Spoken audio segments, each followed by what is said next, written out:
I knew something was off when my desk phone rang at 3:47 a.m., a time only three types of people call: dying relatives, drunk exes, or servers gasping their last breath. This time it was the third. No ringtone, no blinking light, just a ping deep and low in the system logs like a whisper from the underworld. I rolled over in bed, logged the timestamp in the notebook on my nightstand, and went back to sleep. Not panicked, not surprised, just noting the heartbeat, still there. Next morning, I shuffled into work with my usual travel mug of bitter coffee and a Costco Danish I'd warmed on the defrost setting in the break room microwave. Nobody looked up. They never did. I was Denise from IT, the furniture ghost, someone they CC'd when the printer jammed, but forgot existed when bonus season came around. That was fine by me. I'd been here 22 years. My world was servers, legacy scripts, and systems so old they still whispered in Perl. And one of them, buried under 3 migrations and a firewall nobody remembered, was a little disaster recovery protocol I'd written in the early aughts. It depended on a signal that pulsed out every 6 hours from one very specific desk phone.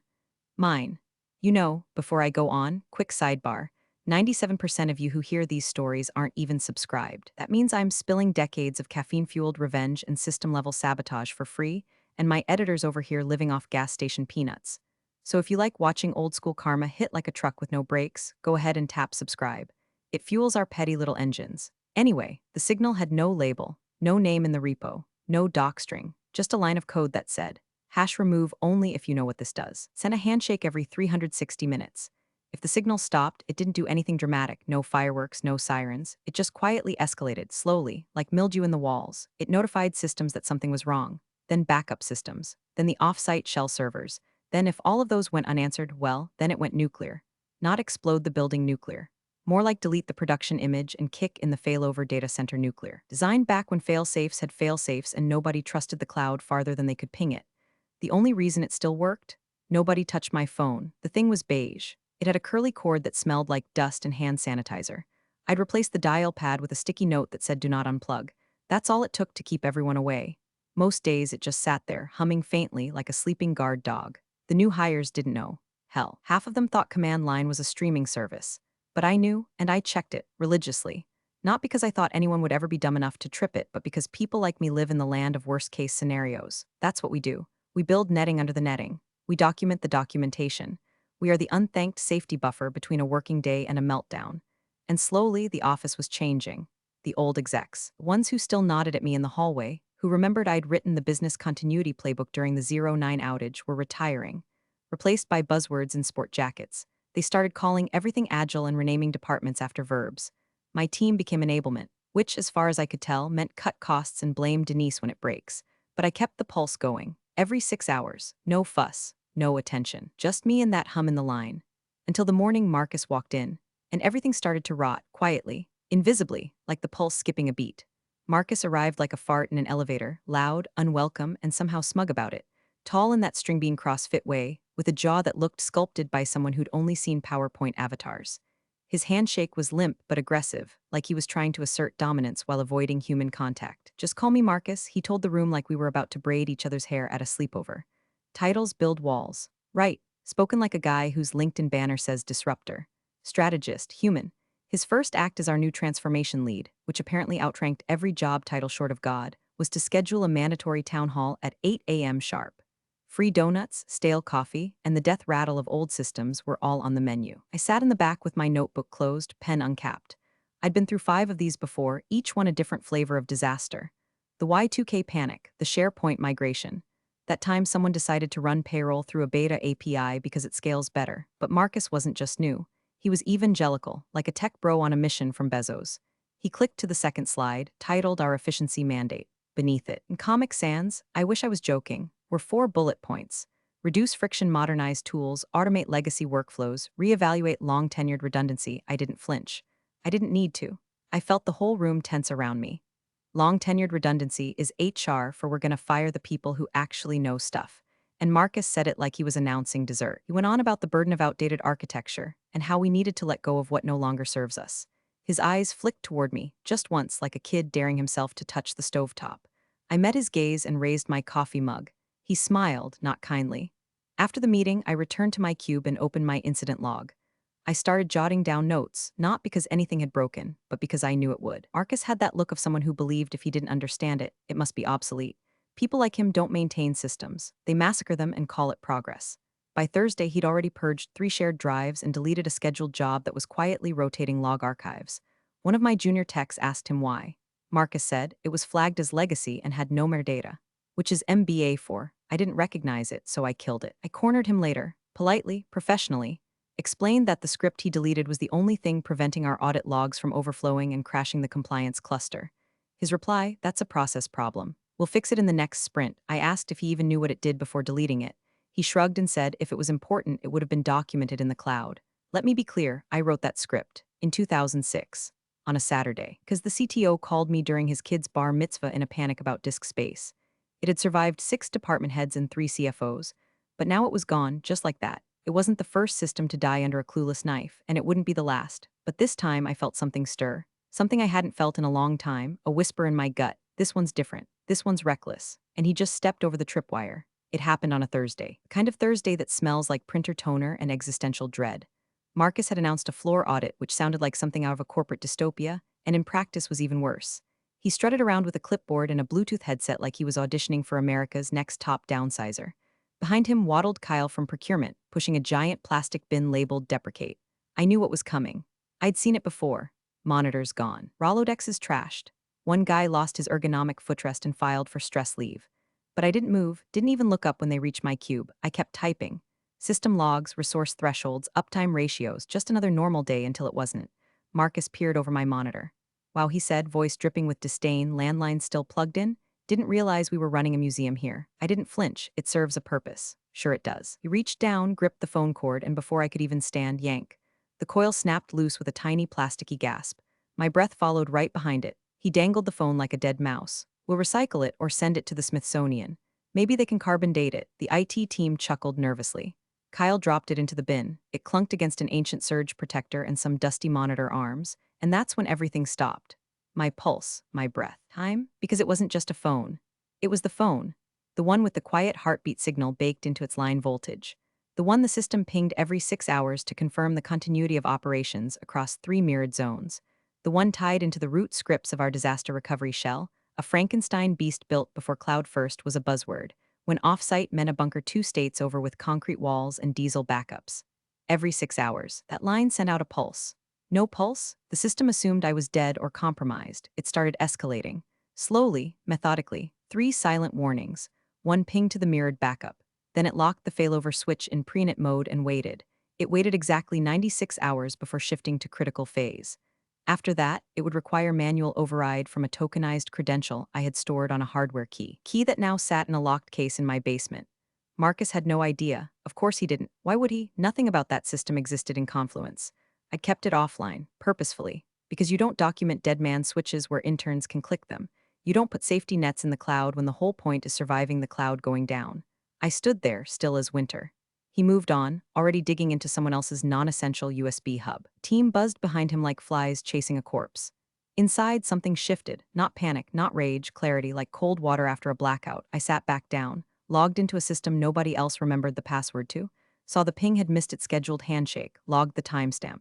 11:43 a.m., Thursday. I stared at the screen.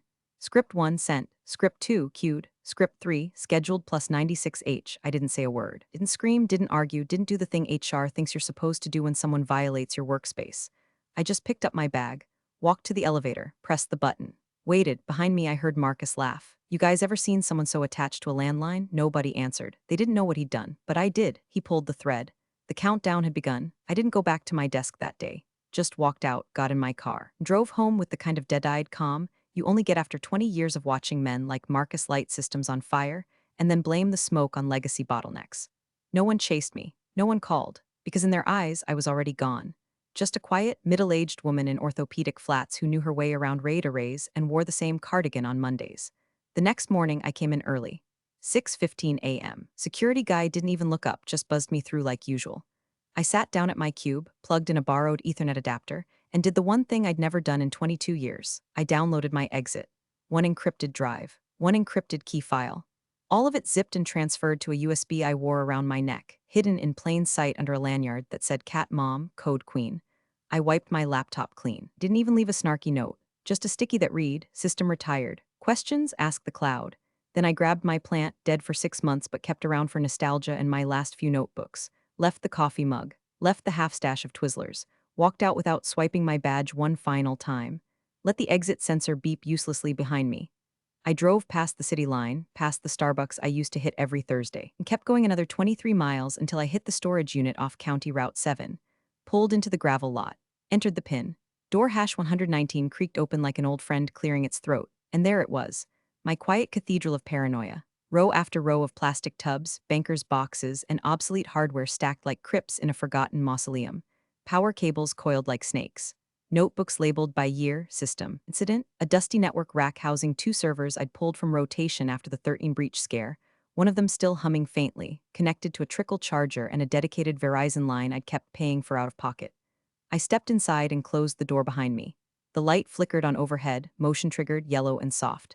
I stood there a long time, not angry, just heavy. I'd spent my life preparing for disasters, drafting protocols, running fire drills no one showed up for, building fail-safes that would never be thanked, only blamed if they failed. And now the worst-case scenario had started ticking, and I was the only one alive who knew what it meant.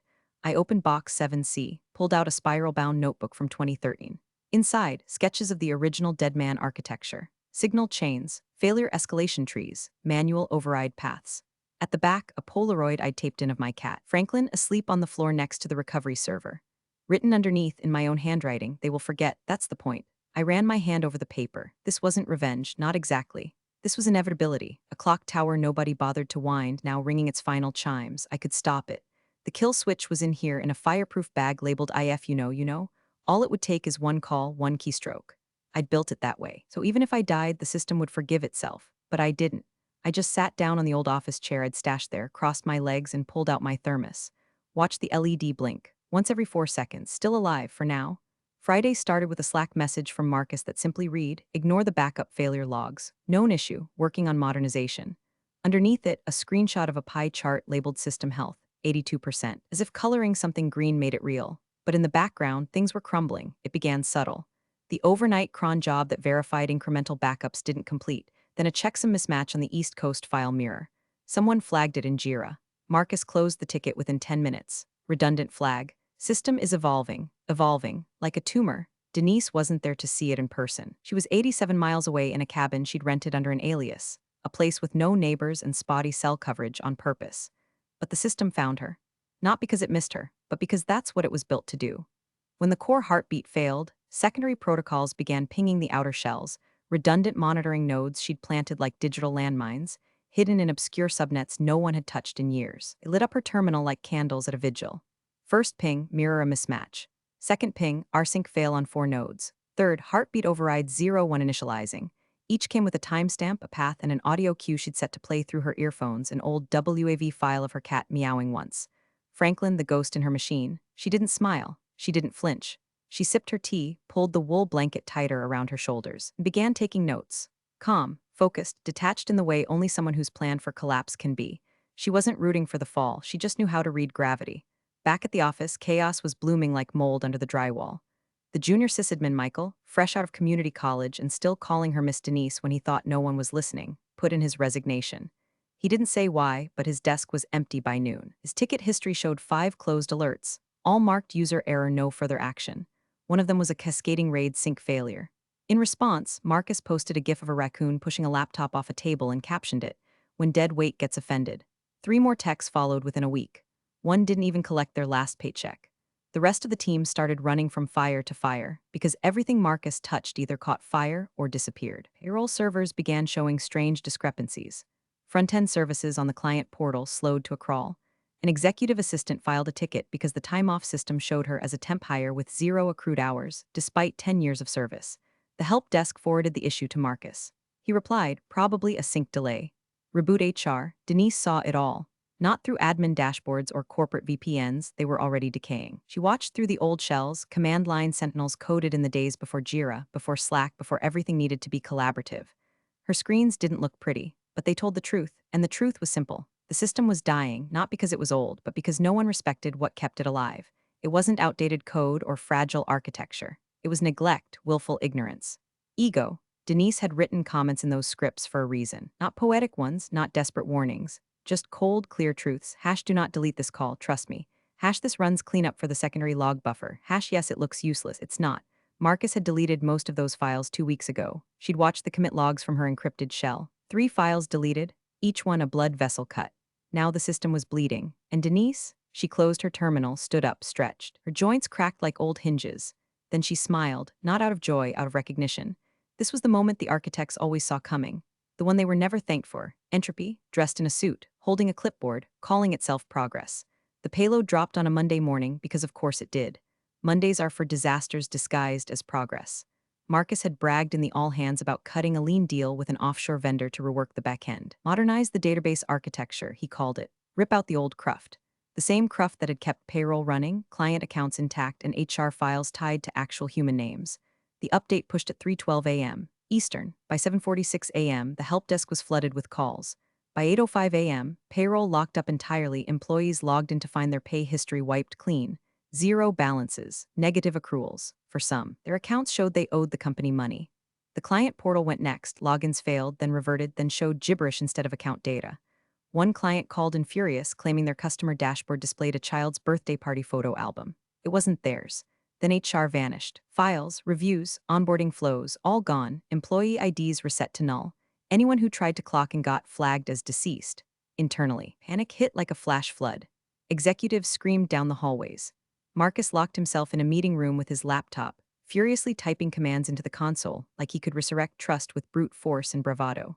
Meanwhile, somewhere far from the fluorescent-lit chaos, Denise sat cross-legged on a shag rug in her cabin's loft, staring at a monitor lit only by the glow of a vintage terminal shell. Her logs unfolded like dominoes. Database replicate sync fail, cache flush attempt. Fail auth hub 01, unreachable, DR trigger init. Phase 3 engaged the system wasn't crashing. It was defending itself. Years ago, Denise had built in defensive logic, fail-safes that would seal off parts of the infrastructure if certain inconsistencies were detected. Not to punish, not to destroy, just to contain the rot. And now the rot was everywhere. She took a sip of her cold coffee. Her hands didn't shake. Her breathing was steady. One more alert pinged across her screen, a heartbeat from the mirrored backup in Oslo. Still intact, still isolated, still loyal. She entered her credentials into an old VPN, the kind the company had sunsetted 5 years back.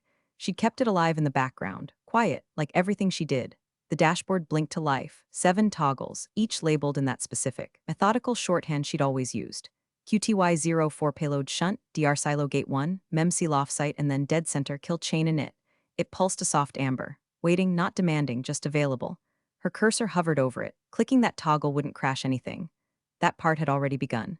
But it would lock the system into descent, no recovery, no rollback, no patch fixes duct-taped over the data breach. Would tell the machine, this isn't a failure. This is war. She didn't click, she just sat, watching. Somewhere, a junior tech, maybe Michael's replacement, maybe just some poor kid trying to survive day 3, frantically paged through an old documentation folder that had somehow survived Marcus's purge. Buried inside, a printed sheet marked in blue pen with a note Denise had written years ago during a brown bag lunch training nobody attended. Landline stays plugged in. If it doesn't, bad things escalate. You won't see it at first, but they will come. The tech looked around, panicked. Who's Denise? No one in the room answered, because no one knew, and Denise? She closed the terminal window, let the toggle pulse. She'd built the system to ask before it burned, but she'd also built it to remember when no one listened. By Tuesday morning, the house of cards had collapsed into a landfill fire. The coup, Gerald Wilcox, man who once congratulated Denise on her decades of quiet excellence and then forgot her name in front of a vendor, finally realized they weren't dealing with a hiccup. They were in free fall. Payroll had missed cycle. Federal compliance pings were bouncing. A major healthcare client froze all contracts, citing integrity concerns. Investors started dialing into emergency calls. One board member reportedly asked if they'd been hacked by a foreign state. Marcus tried to say yes, but no one was buying it anymore. The failover site, meant to kick in during exactly this kind of scenario, was dead. No ping, no boot, no heartbeat. The last log entry on the server read, primary lost waiting for authorized restoration. It had been stuck there for 18 hours. No one could even find the token to override it. And suddenly, silence gave way to legal. Legal, who always arrived too late with too little understanding. They pulled audit logs, they read code comments. They interviewed the skeleton crew of IT folks who hadn't rage quit yet. One brave intern muttered something about a phone Denise told us not to touch. Legal raised their eyebrows. Finally, at 1:17 p.m., a new email hit Denise's inbox. Subject, urgent, system down, please help. From Wilcox at Companydeming Body, Denise. You're experiencing a critical outage across all core systems. We've exhausted internal options and believe you may be uniquely positioned to assist. We understand this situation is unusual, but we're asking, as a company and as people, if you could please help us restore functionality. We are prepared to compensate for your time and expertise. Please respond as soon as possible. Respectfully, Gerald Wilcox, Chief Operating Officer. There was no we made a mistake. No, we shouldn't have let him gut your systems. Just that brittle corporate panic, wrapped in empty formality and desperation cologne. Denise read it in the warm quiet of her cabin, slippers on, cat asleep beside her keyboard. The fire crackled. Outside, the pines stood silent under a light drizzle. She didn't smirk, didn't scream finally to the heavens. She just clicked it open, scanned every word, paused it uniquely positioned to assist. Her cursor hovered over reply, then drifted away. She closed the tab. Back in HQ, Marcus was having a visible come-apart.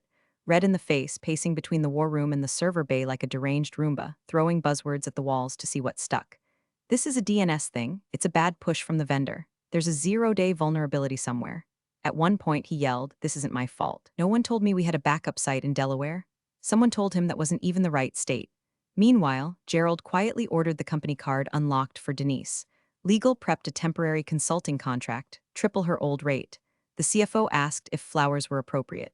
HR started digging through her exit paperwork to find a phone number. There wasn't one, just a line in the comments of a legacy script that someone finally noticed. The system is maintained by Denise J. If you're reading this, something went very wrong. No one could explain who had deleted that script 2 weeks prior. No one needed to. They already knew. Wednesday opened with a headline on the industry feed.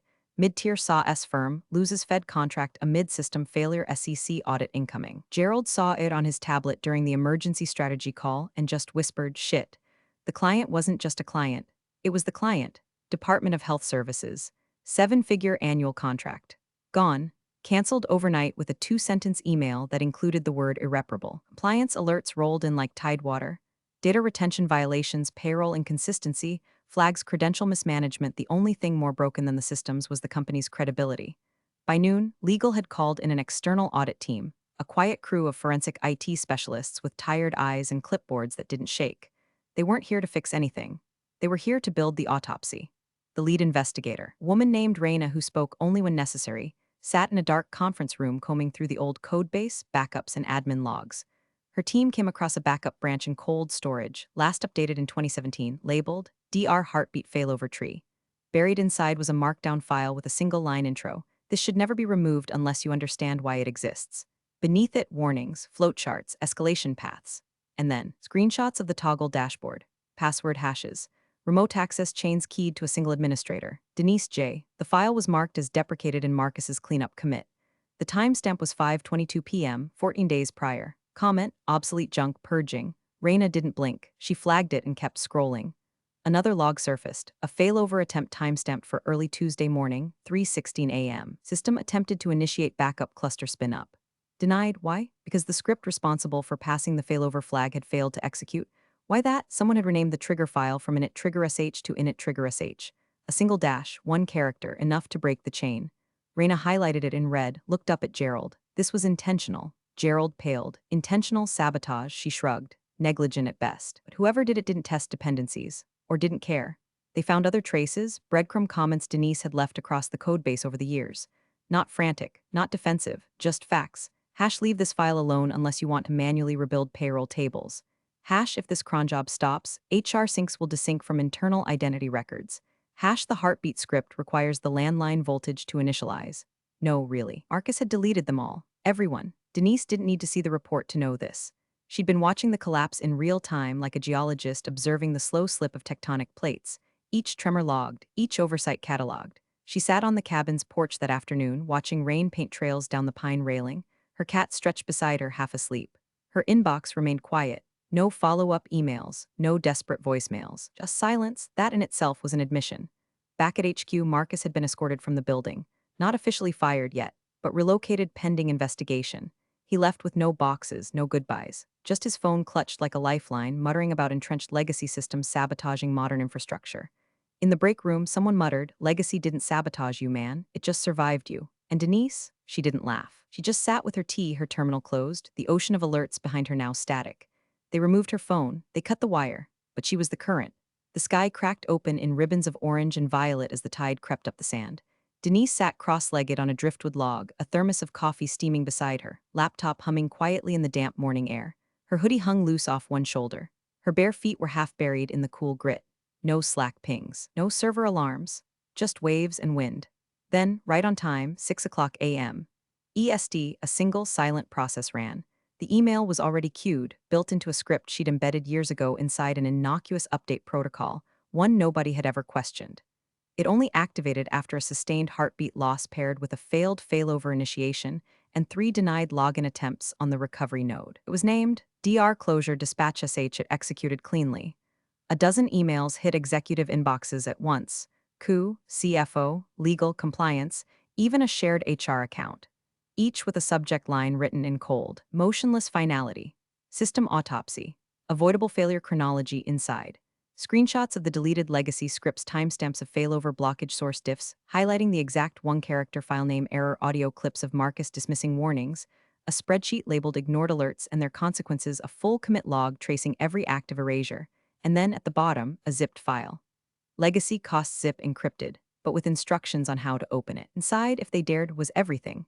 The original architecture for the disaster recovery stack, a full diagnostic map of the remaining shell infrastructure, a safe reset path, Denise's notes, her old credentials now expired, and the cold, immutable truth: they could have avoided all of it if they'd just asked. Back at HQ, monitors glowed in stunned silence. Gerald clicked through the files, face blanched. Raina skimmed the documentation with visible awe. She built this by hand, she muttered. It's beautiful. In the company Slack, the leadership channel blew up.